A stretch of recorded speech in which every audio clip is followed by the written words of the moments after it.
Hey guys, welcome back to another video. So today I'm just going to go through my views on grassroots football or youth football or Sunday league football.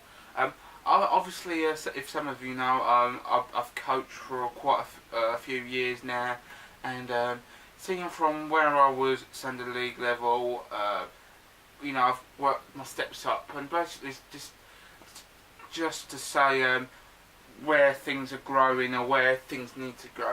So I basically go Sunday league level. Everyone plays Sunday league level. I play Sunday league level.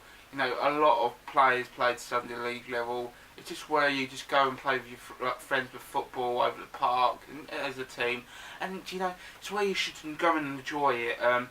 My opinion, in Sunday league, a lot of young kids have too much pressure. If you've got a bit of a talent, if you say, you can see that people pressure you, scouts go and pressure you to go and play for like Arsenal, West Ham and things like that. I've seen it happen, especially 9-year-olds. I've seen a 9-year-old actually, run rings around the opponent's teams. He's going off to play for Arsenal, and it's too much pressure for that sort of age. You've got to be realistic. They're 9 years old. They're at that certain age. They're still a kid. You can't put pressure on certain kids. I know, like, youth football needs to grow and things like that, but giving kids pressure, get into the Arsenal team at 9, play there for a couple of years, then all of a sudden they drop you. You get disheartened and you don't play football. It happens all the time. It's that sort of age, Sunday league level, they should just go play with their friends over the park, enjoy football, get the ball at their feet and let them just play. They just got to go and enjoy it. Going into, the next step up from Sunday league, like youth players and things like that, people don't spend enough time on certain players. For example, you've got 5 kids. One kid can run rings around, the Messi sort of style, but not, they've got their dribbling ability. One's a solid defender who's, tough, hard-working, and does a lot for the defence. One's like a set-piece taker, one's a goalkeeper.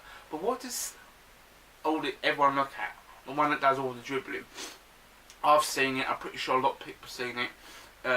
Say for example, you've got a good old young defender who's got a great ability, getting into professional level, and they don't look at them and don't try and help them progress.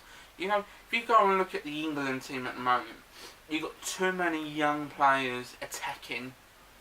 Oh, sorry about that. Too many young players attacking. Go through the ranks in youth academy. Not the young English players break through as centre backs. Oh, sorry about this. You got John Stones. Smallings I wouldn't call a youngster now, but you got John Stones. He's probably the only English young player that's got potential as centre back.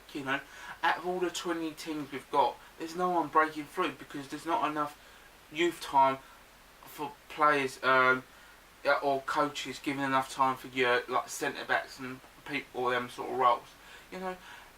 That's what I think. And for England to grow, we need to focus on our grassroots level and our defensive options.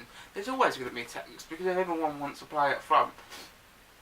But in defence, and even goalkeepers, for example, we need to spend a lot more time thinking about, if we get a good solid defence and improve our defence into English level, how people score, That's how I think of it. You need to get your first line of a defence done, or your first line of attack, because that is your first line of attack, done and solid.